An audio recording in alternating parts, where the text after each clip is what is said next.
পেঁপে দিয়ে গরমে আরামের রেসিপি শেয়ার করব তোমাদের সাথে। খুবই সাধারণ রেসিপি, কিন্তু খেতে লাগে একদমই অসাধারণ।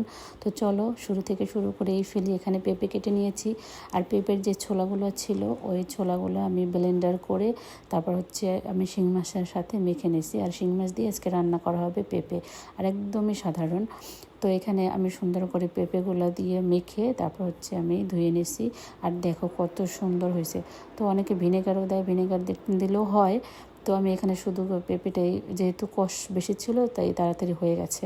তো এখানে শিং মাছগুলোকে সুন্দর করে ভেজে নিচ্ছি। আর শিং মাছগুলো কিন্তু সুন্দর করে ভাজতে হবে, যেহেতু বেশি মশলা অ্যাড করব না। আর এখানে পেঁপেগুলো ছোটো ছোটো করে কেটেছি, এই পেঁপেগুলোকে সুন্দর করে ভেজে নিতে হবে। তো ভাজার উপর ডিপেন্ড করবে যে রান্নাটা কেমন হবে। তো এই দেখো আমার শিং মাছ আর পেঁপেটা ভেজে নিলাম। তারপর এখানে কড়াই বসিয়ে দিলাম, কড়াইতে দিয়ে দিলাম সাদা তেল, আর দিলাম জিরা তেজপাতা। আর এই জিরা তেজপাতা দিয়ে আজকে রান্না করা হবে। শুধু জিরে ফোড়ন দিলাম, আর একটু জিরার গুঁড়ি দেবো।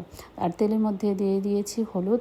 আর এখন ওখানে দিয়ে দেবো জল, নর্মাল জল দিয়ে দেবো। আর জলটা যখন ফুটে উঠবে তারপর দিয়ে দেবো ভেজে রাখা শিং মাছ, আর দিয়ে দেবো পেঁপে। তো লবণ দিয়ে দিয়েছি এখানে। আর দেখো বলক উঠে গেছে, এখন সবগুলো উপকরণ আমি দিয়ে দেবো। আর দেখো এইটা কিন্তু গরমের জন্য বেস্ট একটা রান্না। আর এইভাবে তোমরা যদি রান্না করে থাকো, খেতে অসাধারণ লাগে।